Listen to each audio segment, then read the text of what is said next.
Assalamualaikum warahmatullahi wabarakatuh. Pada kesempatan kali ini saya akan mempresentasikan makalah yang dikutip dari jurnal yang berjudul Sistem Pengaturan Gerakan Vertikal pada Towercopter menggunakan Kontrol PID atau Proportional Integral Derivative berbasis review.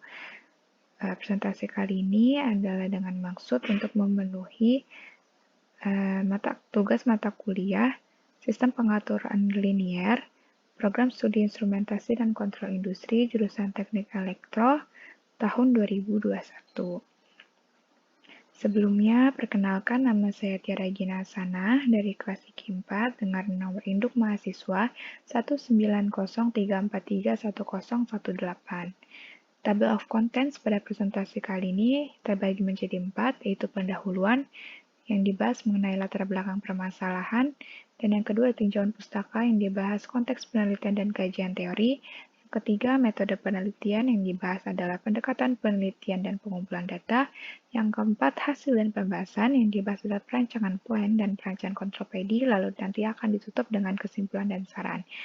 Pada presentasi kali ini, saya tidak akan terlalu bertele-tele, saya akan menyampaikan secara rinci pada hasil dan pembahasan. Untuk pendahuluan tinjauan pustaka metode penelitian merupakan poin-poin saja yang akan saya bahas. Oke, untuk yang pertama yaitu pendahuluan.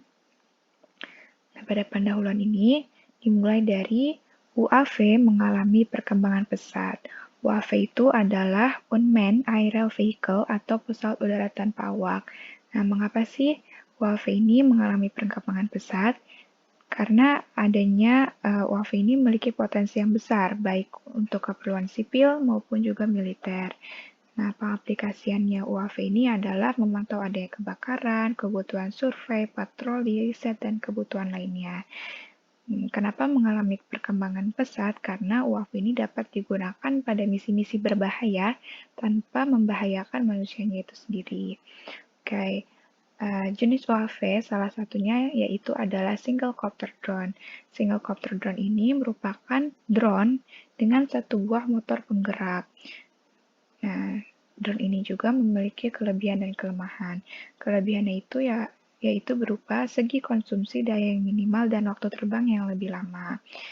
Nah, karena adanya satu jumlah motor yang hanya dikendalikan dan massa drone yang ringan, maka itu menjadi sebuah kelemahan bagi drone itu sendiri, yaitu sulitnya untuk dikendalikan karena sifatnya yang sangat rentan terhadap gangguan angin, serta cenderung tidak stabil saat lepas landas ataupun hovering. Nah, pada tahun 2010, Marta Salas Garcia melakukan penelitian yang menghasilkan sebuah prototipe dari single copter yang dinamakan Towercopter. Towercopter merupakan sebuah alat dengan satu buah motor brushless dan satu buah propeller yang dipasang di antara dua tiang penyangga. Kemudian pada tahun 2012, David Sainz-Benitez melakukan penelitian bahwa towercopter dapat bergerak ke atas menggunakan satu buah motor brushless yang dikendalikan dengan controller PID atau Proportional Integral Derivative yang mendapatkan parameter KP, KI, dan KD serta dapat mengikuti set point dengan rata-rata maksimal overshoot kurang dari 20%. Kemudian pada tahun 2019, Rifki Nabila Zufar melakukan penelitian kembali dengan kontrol PI atau Proportional Integral dengan parameter KP dan KI yang mendapatkan hasil respon dapat mengikuti set point dengan maksimal overshoot 22,3%. Dengan acuan dua penelitian sebelumnya, maka penulis ini mengambil judul yang sama tetapi dengan kontrol PID karena dilihat dari jurnal tahun 2012 bahwa pada kontrol PID langsung overshoot kurang dari 20%. Namun aspek yang dikembangkan pada jurnal kali ini yaitu adalah kecepatan putar baling-baling dan posisi dalam mencapai set point. Karena semakin tinggi kecepatan putarnya, maka semakin mudah mencapai posisi yang ditentukan. Dan juga sebaliknya, semakin rendah kecepatan putarnya, maka semakin sulit untuk mencapai set point. Kemudian lanjut ke tinjauan pustaka. Tinjauan pustaka ini dari konteks penelitian, yaitu membandingkan 5 jurnal yang berkaitan atau yang mempunyai persamaan pada jurnal yang diambil. Namun, dari kelima jurnal yang sudah saya teliti, ada 3 jurnal yang menurut saya itu sangat cocok untuk dibandingkan dengan jurnal terkait. Oke, yang pertama itu ada pada tahun 2021 dengan nama peneliti Faisal dan Dinan. Nah, Faisal dan Dinan ini dengan judul model penahan ketinggian quadroter berbasis PID dengan jaringan syaraf tiruan propagasi mundur. Nah, pada penelitian Faisal dan Dinan digunakan kontrol PID JST atau Proportional Integral Derivatif Jaringan Saraf Tiruan. Nah, hasil yang didapatkan yaitu bahwa controller PID JST lebih baik dibandingkan dengan controller PID Ziegler-Nichols dengan didapatkan rise time yang mengalami perbaikan sebesar 0,3838 detik dan selisih overshoot 17,39%.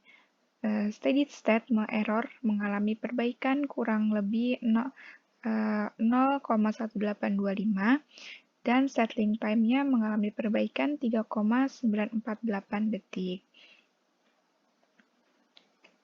Nah, dari parameter yang ada, maka diambil kesimpulan bahwa penggunaan sistem PID-JST dapat memperbaiki respons sistem sesuai dengan perubahan gangguan yang terjadi dibandingkan dengan penggunaan metode kendali PID Ziegler-Nichols. Oke, lanjut. Yang kedua itu adalah dengan peneliti Adi dan Bambang pada tahun 2020 dengan judul Desain dan Simulasi Kontrol PID pada Pengendalian Kecepatan Motor Penggerak Quadcopter. Nah, pada peneliti Adi dan Bambang ini menggunakan dua controller yaitu control proportional integral derivatif dan juga proportional integral. Nah, hasil simulasinya bahwa pada controller PID pada ketinggian 10 meter sampai dengan 90 meter mendapatkan respon waktu naik lebih cepat 0,01 detik dengan overshoot-nya 0% dan waktu steady state-nya 0,06 detik. Sedangkan pada controller proportional integral pada ketinggian 10 meter sampai dengan 90 meter menghasilkan respon waktu naik lebih lama 0,013 second dengan overshoot-nya juga sama 0% dan steady state time-nya 0,1 detik.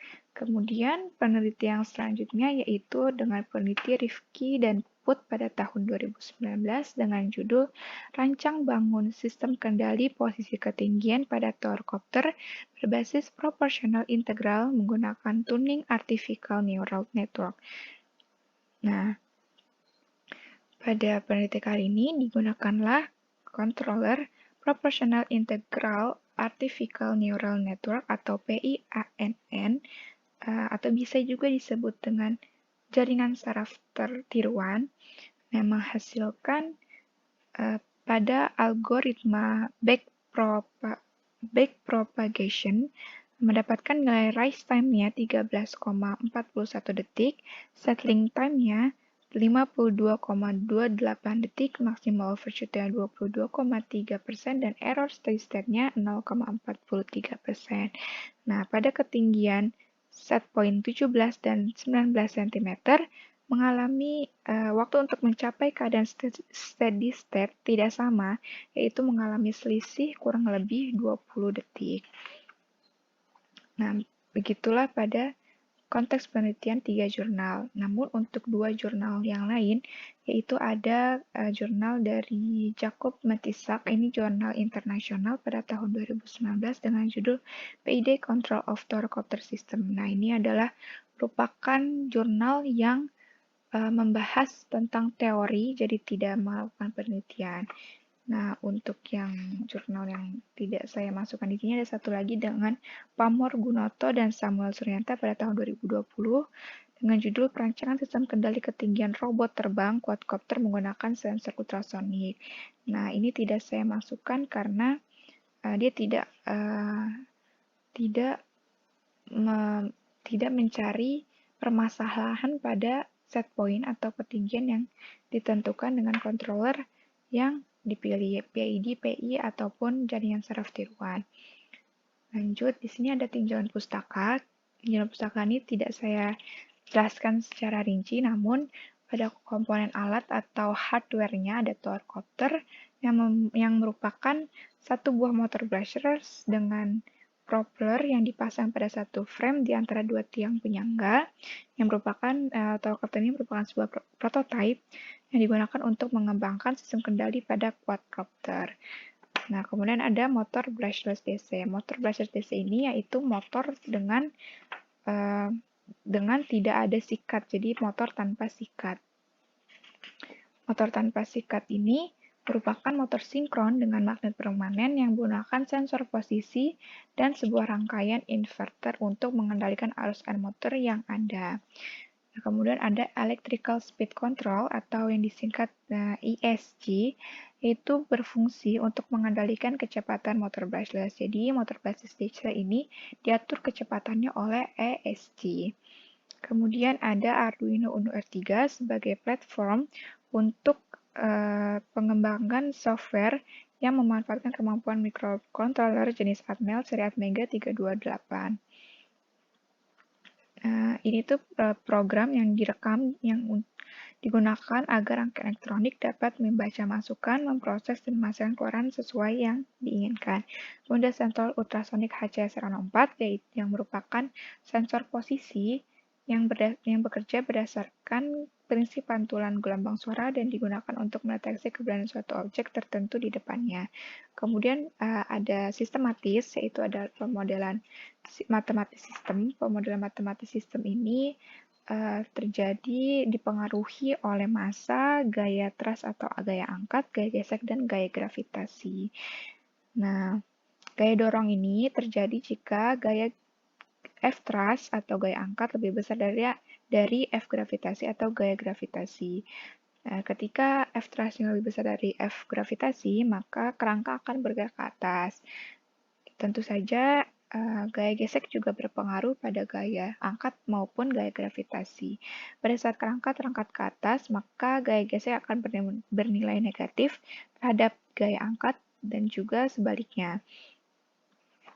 Kemudian ada linearisasi. Linearisasi ini merupakan teori yang digunakan untuk mengatasi permasalahan ketidaklinearan suatu sistem, sehingga sistem yang non-linear dapat didekati dengan sistem linear.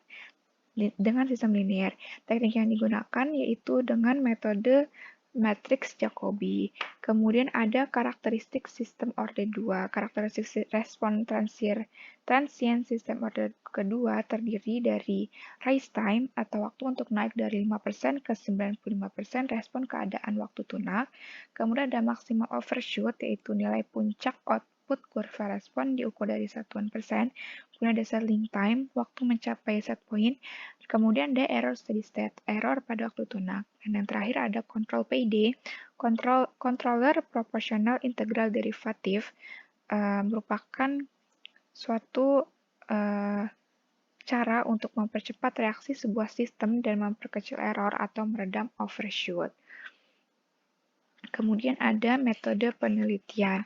Oke, pada metode penelitian ini ada pendekatan penelitian dengan pendekatan penelitian ini dengan menggunakan metode penelitian kuantitatif. Digunakan juga LabVIEW 2014 sebagai sarana atau platform penampilan data secara real time. Desain controller yang digunakan yaitu controller PID dengan pendekatan order 2. Kemudian ada instrumen pengumpulan data. Instrumen pengumpulan data ini dilakukan dengan menggunakan komputer atau PC serta laptop yang diinstal perangkat lunak LabVIEW 2014 yang digunakan untuk menganalisis data querying system. Di pengumpulan data kuantitatifnya diperoleh dari review 2014 dan digunakan untuk menampilkan respons simulasi sistem pada kontrol ketinggian roller Kemudian ada desain sistem. Desain sistem ini berikut gambarnya. Ini gambar desain diagram bloknya. Yaitu jika saya jelaskan, maka nilai masukan set point sistem berupa suatu tegangan. Nilai dari input tersebut diproses oleh Arduino Uno R3 yang di dalamnya sudah terdapat controller PID yang nantinya akan membantu proses gerakan vertikal pada torcopter. Hasil dari keluaran controller berupa tegangan yang akan masuk ke ESC. ESC ini akan mengatur kecepatan putar pada motor BLDC, kemudian sensor ultrasonic akan bekerja untuk mengukur nilai ketinggian torcopter setelah menjadikan nilai pembacaan sebagai nilai umpan balik. Ketika sistem memiliki selisih tidak sama dengan 0, maka blok dari PID akan merevisi nilai error hingga mendekati 0 dan menghasilkan nilai parameter KP, KI, dan KD. Nah, selanjutnya ada perancangan control system. Perancangan control system ini menggunakan kontrol PID dengan pendekatan karakteristik respons sistem order 2. Dilakukan dengan cara memberikan set point ketinggian yang bervariasi. Kemudian, dengan set point ketinggian bervariasi, maka akan didapatkan nilai parameter KP, KI, dan KD. Jika responnya baik dan overshootnya kecil, maka kontrol PID sudah sesuai dan jika belum, maka akan dilakukan pengujian ulang. Oke, selanjutnya ada hasil dan pembahasan. Pada hasil pembahasan ini, yang pertama ada hasil perancangan plane. Ini adalah gambar, ini merupakan perancangan suatu plane torcopter dengan spesifikasi dan nama pada tabel yang tertera pada sebelah gambar, yaitu ada tinggi jalur kurang lebih 30 cm, motor basis Emax CF2812 kurang lebih 1500 kV, propeller 6x5 inci, sensor jarak HC SR04, LCD 16x2, instrumen kontrol Arduino Uno R3, driver motor ESC 30 ampere, power supply 12 volt 10 ampere. Kemudian ini adalah perancangan kontrol PID. Dengan yang pertama, yaitu pemodelan matematis plan torcopter. Sebelah kiri ini ada sebuah matriks. Matriks merupakan matriks ABC, matriks output untuk didapatkan matriks ABCD. Jadi, untuk mengetahui konstanta-konstanta yang belum diketahui, yaitu massa frame atau sebesar kurang lebih 190 gram, koefisien gesek sebesar 0,12, dan terus force koefisien sebesar 0,8113. Kemudian disubstitusikan pada model state space. Model state space ini yang matriks X aksen dan X dot dengan X dot dot. Nah, kemudian didapatkan Y sama dengan 1, 0, X1, X2 plus 0 kali U. Nah, pada parameter yang sudah tadi disebutkan, maka didapatkanlah matriks A, B, C, D sebagai yang tertera pada PPT. Kemudian, setelah didapatkan matriks A, B, C, D, maka selanjutnya mengubah menjadi persamaan transfer function. Nah, menggunakan persamaan berikut, yaitu GS sama dengan C, SI dikurang A pangkat min 1B plus D. Nah, sehingga didapatkan transfer function dengan nilai GS sama dengan 0,8113 per 1,279 S kuadrat plus 1,382 ditambah 0,7818. Nah, kemudian dari model transfer function yang telah saya sebutkan, kemudian disimulasikan pada software LabVIEW untuk diketahui respons sistem tanpa controller. Nah, sebelah kanan ini ada gambar, yaitu hasil dari respon simulasi tanpa controller untuk mendekati set point masih kurang bagus dikarenakan memiliki maksimum overshoot sebesar 45,45%, sehingga perlu adanya controller PID agar memperbaiki respon lebih stabil dan mengurangi nilai overshoot. Nah, selanjutnya adalah pengujian real plan. transfer function yang telah didapat dari penurunan model matematis plan, kemudian dianalisa menggunakan pendekatan sistem orde 2 dan didapatkan nilai parameter Kp sebesar 1,6618, KI 1,202, dan KD 0,93. Pada gambar sebelah kiri, yaitu respon plan tanpa controller, didapatkan error steady state-nya sebesar 1,86% dan maksimal overshoot-nya sebesar 25,6%. Respon ini dinilai kurang baik sehingga parameter KPKID-nya perlu disesuaikan ulang dengan cara mengurangi atau menambah nilai KPKI dan KD dengan maksud untuk mengurangi nilai maksimal overshoot. Kemudian sebelah kanan ini yaitu respon penyesuaian dengan parameter KPKI dan KD yang baru. Didapatkanlah error steady state-nya 1,67% dan maksimal overshoot sebesar 23,19%. Nah, pada respon plan penyesuaian ini sudah didapatkan nilai maksimal overshoot yang diinginkan. Maka tahap selanjutnya adalah pengujian respon dinamik dengan set point yang berbeda. Nah, hasil pengujian respon dinamik pada set point 17 cm dan set point 12 cm. Pada sebelah kiri ini yaitu adalah set point 17 cm. Hasil respon plan-nya menunjukkan bahwa error steady state set point 17 cm yaitu sebesar 0,28% dan maksimal overshoot-nya sebesar 11,50%. Waktu naik untuk mencapai set point atau setting time-nya atau rise time-nya yaitu 10,75 second dan waktu yang dibutuhkan untuk mencapai steady state atau setting time itu sekitar 22,44 second. Nah, pada set point 20 cm atau yang gambar sebelah kanan, didapatkan hasil respon plan menunjukkan bahwa error steady state set point 20 cm yaitu sebesar 0,11% dan maksimal overshoot sebesar 4,89%. Waktu naik untuk mencapai set point yaitu sebesar 10,05 second, sedangkan waktu yang dibutuhkan untuk mencapai steady state sebesar 18,45 second. Nah, dari kedua ini maka dilihat maksimal overshoot-nya bahwa pada set point 20 cm ini maksimal overshoot-nya lebih kecil dibandingkan pada set point 17 cm. Maka selanjutnya yaitu pengujian dengan beban dilakukan pada set point 20 cm. Nah, ini dia pengujian dengan beban pada bebannya. Pada set point 20 cm dengan beban 2,32 gram. Nah, dengan beban seberat 2,32 gram, respon menunjukkan bahwa pada kotak yang warna kuning ini atau orange yang diberi tanda beban pada tinta warna merah merupakan itu adalah merupakan respons saat tower copter diberikan beban. Dilihat bahwa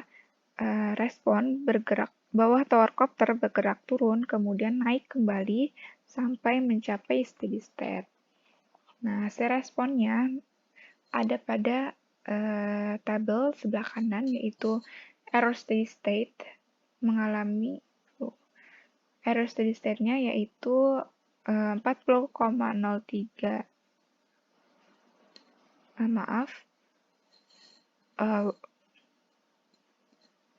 saya ulang.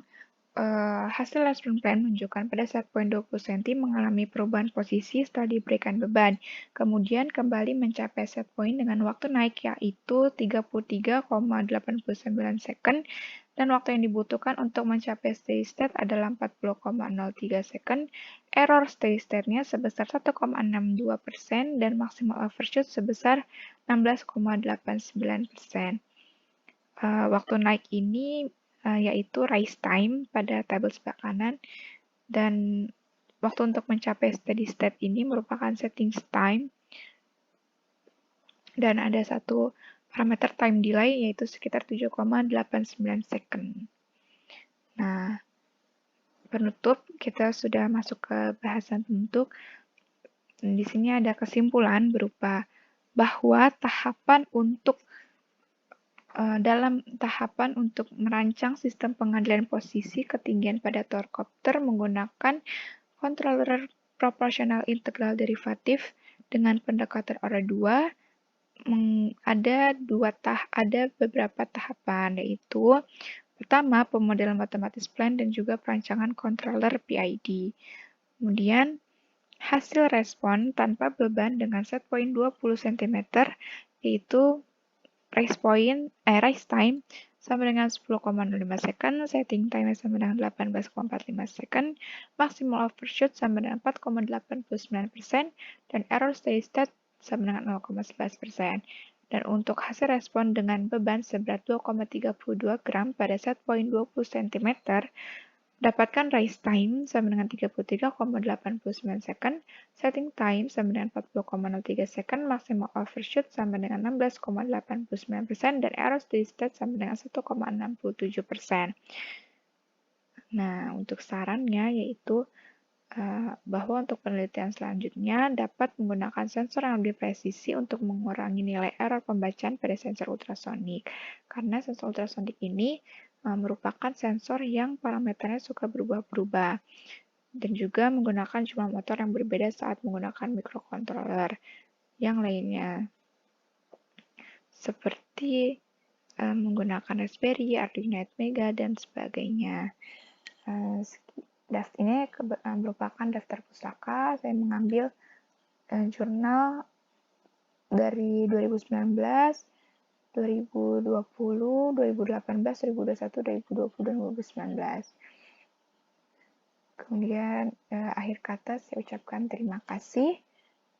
Kurang lebihnya mohon maaf. Di sini ada salah satu quotes dari Margaret Fuller, yaitu today only day, tomorrow only dream. Jadi diharapkan bahwa hari ini kita sebagai pembaca dan besok kita sebagai seorang pemimpin. Kurang lebihnya mohon maaf. Wassalamualaikum warahmatullahi wabarakatuh.